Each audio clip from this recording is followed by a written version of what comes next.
Hola de nuevo amigos, ¿qué tal? Hoy vamos a seguir con el segundo vídeo de los tres del tutorial de Windows Azure. En el anterior vimos los aspectos generales y un poco el acceso.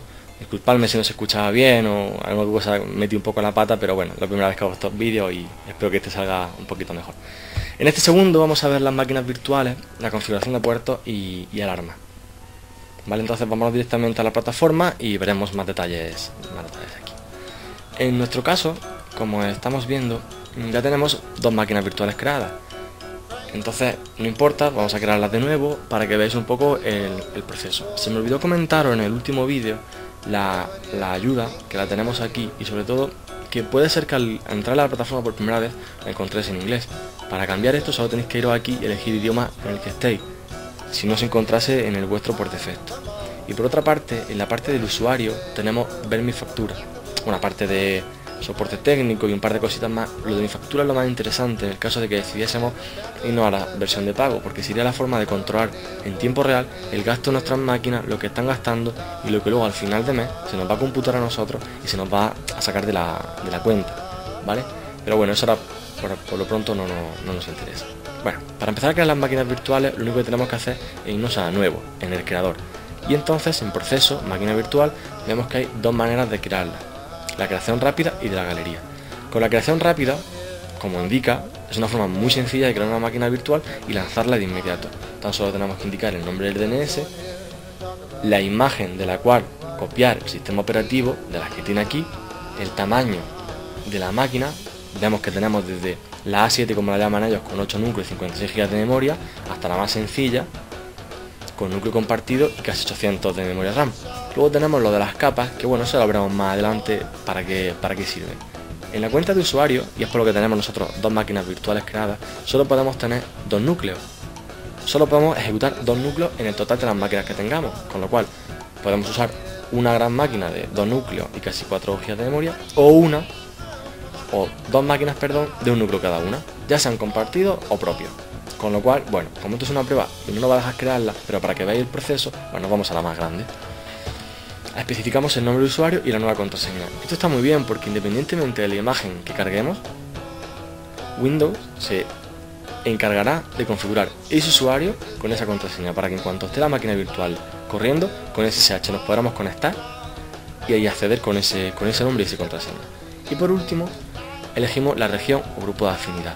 Esto lo que indica es que tengamos que seleccionar el hardware real en el que queremos que nuestras máquinas virtuales estén corriendo.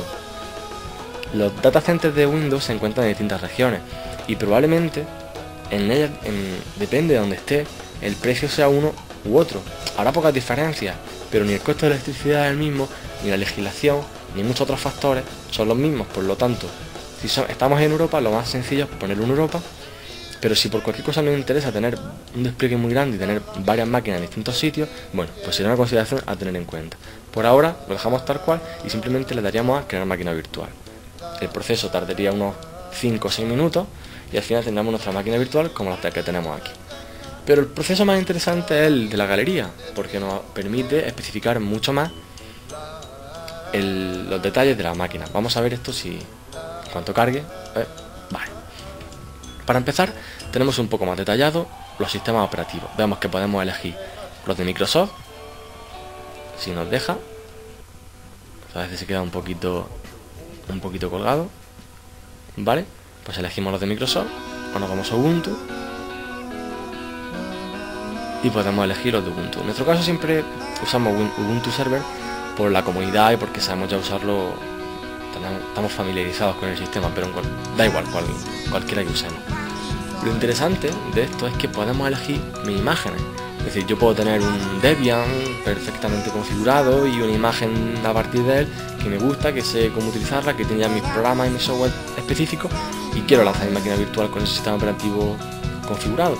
Bueno, pues damos a imágenes, cargamos nuestro sistema operativo y sin problema. ¿Que tenemos un sistema operativo en una máquina ya configurado y simplemente queremos clonarla? Bueno, veremos más adelante lo que son los discos, los VDH, Virtual Disk de Azure, con el que podremos crear una máquina virtual a partir del disco. Bueno, eso lo dejaremos por un lado ahora y directamente nos vamos y creamos la imagen.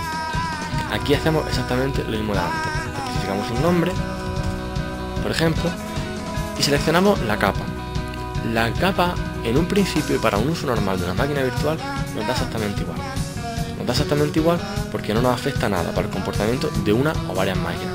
El problema es que cuando queremos que esas máquinas interactúen en un conjunto de carga, es decir, que detrás de ellas, ya lo veremos más adelante en el siguiente vídeo, haya un balanceador que distribuya la carga o pertenezcan al mismo conjunto de disponibilidad y se entre al conjunto de esas máquinas por un mismo sitio, por un mismo canal, entonces tendrá que ser estándar. Por ahora nos da igual, pero siempre nos iremos a estándar porque ofrecen más servicios. Elegimos el tamaño de la máquina como siempre, un nombre de usuario, y aquí nos permite hacer la autentificación de dos formas: o mediante la carga de una clave SSH, le daríamos aquí y buscaríamos el archivo. Ese archivo se puede crear muy sencillo, hay un tutorial en la documentación de Azure que te explica muy bien cómo hacerlo, y lo que hace es facilitarnos mucho el trabajo, porque nada más que tenemos que hacer un SSH con el usuario a la IP de la máquina, y como nuestra máquina tiene la clave y la suya la tiene, automáticamente la conexión es rápida. Que no queremos hacerlo así, no pasa nada, le vamos a proporcionar una contraseña y sin ningún tipo de problema. Vamos a hacerlo así para que podamos ver los siguientes pasos y no nos detengamos mucho en esto, ¿vale? Da igual como lo dejemos, así mismo. Bien, esto es la configuración más específica. Como hemos dicho antes, en este tutorial íbamos a ver los puertos y las alarmas. La configuración de puertos se puede hacer tanto aquí en el proceso de creación de la máquina antes de que se lance, o después en la configuración. Ya lo veremos, así que por ahora podemos decidir si lo queremos hacer aquí, pero vamos a hacerlo luego para que nos introduzcamos un poco en el manejo del portal. Entonces, como os decía, ambas máquinas que creemos, una, dos, tres, las que sean, pueden o no estar dentro de un mismo servicio en la nube. ¿Para qué sirven los servicios en la nube? Bueno, nosotros tenemos aquí uno creado porque tenemos dos máquinas que están dentro de un mismo servicio, que es un servidor de aplicaciones. Si queremos que todas las peticiones a esas aplicaciones que tengamos en nuestros servidores corriendo entren por un mismo canal, independientemente de las máquinas que hay detrás, tendremos que tener un mismo servicio en la nube. Aparte de que eso nos beneficiará para luego montar un escalado automático y dinámico, que bueno, ya lo veremos más adelante. Entonces, en principio, tenemos que tener siempre la idea de que para crear una máquina virtual tenemos que tener mínimo un servicio en la nube. Y teniendo un servicio se le pueden agregar tantas máquinas virtuales como queramos. En principio, como tenemos el servicio, le agregamos a este. ¿Vale? Al especificar el servicio este que nosotros tenemos, el nombre de DNS acceso nos coge el que tiene configurado por defecto. Obviamente no podemos ponerle un nombre distinto a una máquina que pertenece al mismo servicio. Después elegimos la región o grupo de afinidad, tampoco podemos cambiarlo porque tienen que estar en el mismo sitio, es una norma de Azure, porque aunque fueran máquinas independientes y bueno, técnicamente pudieran estar en regiones distintas, pues nos obliga a que estén, digamos, en el mismo centro de datos. Después, una cuenta de almacenamiento. Cuando nosotros creamos una cuenta de usuario, podemos crear tantas cuentas de almacenamiento que queramos. Estas cuentas de almacenamiento son las que le darán soporte realmente a los datos que van a usar nuestras máquinas virtuales o nuestras aplicaciones o nuestras bases de datos. Una cuenta de almacenamiento tiene capacidad de hasta 1 terabyte y ese terabyte será repartido entre lo que ocupen las máquinas virtuales, los discos duros o las aplicaciones o las bases de datos. Entonces podemos crear una si vamos a darle un uso distinto a otro que tenemos creado, o directamente usar el mismo para todos. Y por último, el conjunto de disponibilidad. El conjunto de disponibilidad básicamente especifica la escalabilidad dinámica. Eso lo veremos más adelante, que ahora mismo solamente, porque os quedéis con eso, está bien. Que para esto se usa la escalabilidad dinámica. Nada más lo pone aquí, ¿vale? Perfecto. Una vez dado esto, le daríamos a siguiente. Esto es un agente para cuando tengamos máquinas Windows que se nos cargue más rápido la conexión, con lo cual, como esto va a ser Linux, aunque voy a intentar instalárselo, pero bueno, no nos importa. Le daríamos al siguiente y después de unos minutos ya tendríamos nuestra máquina virtual creada como esta.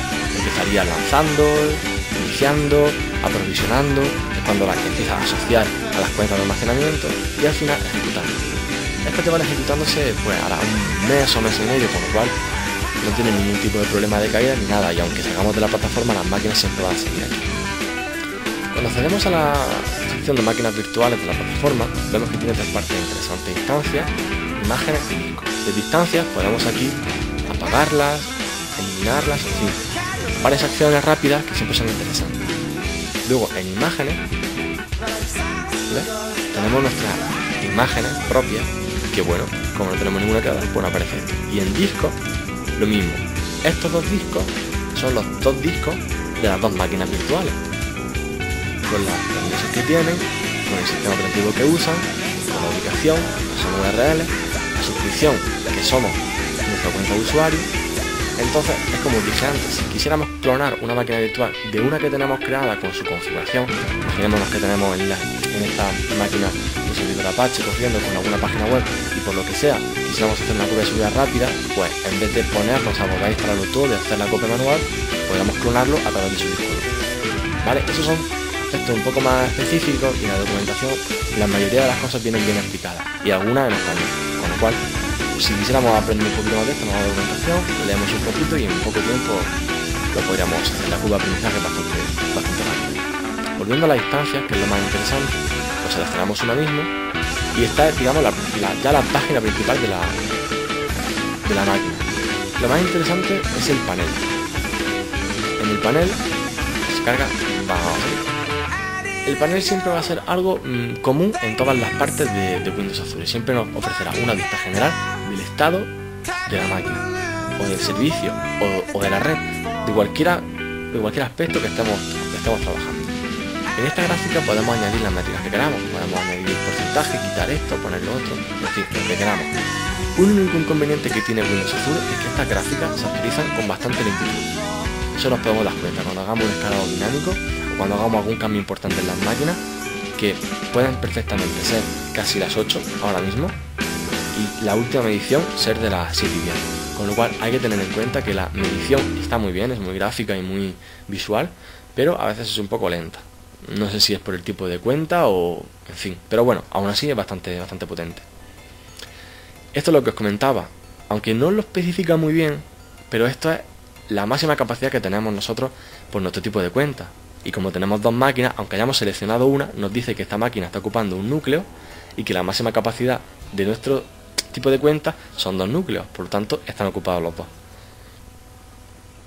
Más cositas que tengamos por aquí. Aquí podemos ver la IP pública, es decir, la IP con la que accederíamos desde fuera con SSH, muy sencillo. La IP interna es como si las máquinas tuvieran dos tarjetas de red, una con la que accedemos desde fuera y otra que usan ellas mismas para comunicarse entre ellas. Es decir, cuando estamos trabajando con aplicaciones que necesitan comunicarse entre máquinas distintas, usaremos la IP interna, que dará mucha más rapidez y fluidez que utilizar la externa. Es más, la externa tiene que pasar por un cortafuegos, tiene que pasar por un control de Windows, que no tienen que hacerlo las internas, pero se supone que están ya dentro de la zona segura de la red de Windows. Como decía antes, por defecto el protocolo de entrada con el que podremos entrar es SSH, si no es que no podríamos acceder a la configuración de las máquinas y nos dice el puerto por el que está. Si tuviéramos varias máquinas dentro del mismo servicio en la nube, obviamente este número sería distinto. ¿Por qué? Porque nosotros accederíamos a las máquinas a través de este nombre de dominio, con lo cual para acceder a una determinada máquina tendríamos que usar un número de puerto u otro, ¿vale? Eso lo veremos más adelante y bueno, no tiene mayor complicación. Aquí vemos el tamaño. La huella digital, como no le hemos cargado certificado, pues no aparece. La ubicación de donde está el centro de datos donde está virtualizando y poquito más. Esto lo veremos más adelante, lo del escalado automático, y vamos a ver un poco qué es esto del estado de los extremos. Bueno, cuando hemos hablado antes de puertos y de configuración, vale, extremos, perdón, aquí, extremos, muy bien. Los extremos es la forma peculiar que ha tenido de llamar Azure a los puertos, a la configuración, a la entrada y salida que le permitimos a nuestra máquina. Es decir, si en nuestra máquina tenemos configurado Apache y hemos levantado el servicio, el demonio de Apache de escucha, y probamos con curl, por ejemplo, y no nos funciona, o probamos con un navegador y no recibimos respuesta, es porque de una forma abstracta Windows establece una capa por encima de las máquinas como una especie de cortafuegos en el que rechaza todas las conexiones que no han sido configuradas explícitamente aquí. Por tanto, si queremos que nuestra máquina pueda acceder con HTTP, tenemos que especificarlo aquí. En nuestro caso tenemos SSH por defecto para poder comunicarnos con ella, HTTP para tener un servidor web y FTP para la descarga de contenido. Con lo cual, si quisiéramos agregar un nuevo extremo o puerto, pues nada más que nos vamos a cargar. Nos aparece un pequeño menú que es muy sencillo. Elegimos uno de aquí, por ejemplo, si nos quisiéramos conectar con la PowerShell, que es para configuraciones muy específicas y mucho más avanzadas, pues tendríamos que configurar el extremo de entrada, o por ejemplo para un servidor de correo, o para un servidor de base de datos, en fin, cualquier tipo de esto. Podemos especificar el protocolo, el puerto público, el puerto privado, en fin, muchos tipos de configuraciones y bastante bien. Cerramos esto y nos queda lo último que vamos a ver de las máquinas virtuales. Bueno, podéis darse una vuelta por aquí, hay muchísima documentación, como os dije. La ayuda la tenemos aquí siempre a mano para ver. Nos dice exactamente en el lugar en el que estamos, la ayuda relativa, y podemos acceder a los manuales en concreto, con lo cual está muy bien, y si lo tenemos configurado en el idioma correcto, pues lo entenderemos perfectamente. Y bueno, y de las máquinas virtuales hay poco más. Tenemos el panel general, la supervisión de la máquina, los extremos, y hay una cosa interesante que es aquí en la supervisación, de esto, y es que estas métricas que tenemos aquí podemos modificarlas, es decir, podemos añadir métricas. No es que vayan a haber muchas más distintas, pero sí podemos especificar las que queremos ver y las que no queremos ver. Esto es interesante, bueno, pues si no queremos tener gráficas llenas de datos que no nos interesen, solo queremos tener, bueno, pues algunas en concreto. Y otra de las cosas interesantes son las reglas, aquí no se ve, reglas de alerta. Es decir, bueno, ¿y qué pasa si yo quiero configurar esta máquina de forma que, sin tener que estar en la plataforma, si la máquina llega a un determinado, por ejemplo, porcentaje de CPU porque esté con mucho trabajo o esté accediendo demasiado a la red o ya haya demasiado tráfico? Bueno, yo creo que se me avise de alguna forma. Pues nos vamos aquí a reglas de alerta y, por ejemplo, el porcentaje de CPU la seleccionamos y le damos añadir regla, ¿vale? Y nombre, por ejemplo, aviso sobrecarga. Y aquí una pequeña descripción, ¿vale? Y lo interesante ahora, que es la métrica, que ya la hemos seleccionado, lo pone aquí muy bien el simbolito, y la condición. En este caso, esto es muy intuitivo, no hace falta tampoco dar muchos detalles. Imaginemos que queremos que nos avise cuando la máquina, la CPU, pase el 80%, porque queremos saber en qué momentos pasa del día y, bueno, tomar decisiones respecto a eso. La medida, bueno, como comenté antes, la forma de tomar medidas de Azure es un poco lenta, pero en la representación, eso no quiere decir que en sus máquinas vaya lenta, con lo cual si ponemos media durante los últimos 5 minutos, aunque en la gráfica no se vea tan en directo como en 5 minutos, pero sí nos mandará el mensaje, y con lo cual aquí podemos especificar que envíe un correo a nosotros, a nuestra cuenta con la que nosotros nos registramos, nos llegarán los mensajes a la cuenta de Outlook o de Hotmail o de Live o lo que sea, o poner otra cuenta. Imaginamos que somos varios administradores o que tenemos alguien por encima de nosotros al que queremos informarle de cómo está funcionando esto, y listo, habilitaríamos la regla y sin ningún tipo de problema vamos a quitar esto. Bueno, creando la regla, y al final se configuraría. Y poco más, podemos configurar reglas prácticamente para todo y está muy bien, porque en un momento determinado podemos tener un despliegue un poco sensible, que estamos empezando con alguna aplicación web o alguna página web y necesitamos controlar la sobrecarga. Entonces necesitamos ver en qué puntos del día tiene mayor carga, cómo responden las máquinas a eso y, bueno, controlar un poco todo el escenario en el que nos enfrentamos. Vamos a dejarlo aquí, continuaremos en el siguiente vídeo con la configuración de balanceadores y la escalabilidad dinámica. Y bueno, como ya os he dicho, la documentación está aquí, la comunidad de usuarios y de técnicos que lo están usando y que nos pueden ayudar está aquí, y el soporte técnico aquí. Aunque parezca un poco lioso, al final, en cuanto lo usas un poco, te acostumbras al manejo, y la verdad es que la potencia y la flexibilidad que nos ofrece la plataforma es enorme. Así que, sin más, nos vemos en el siguiente vídeo. Un saludo.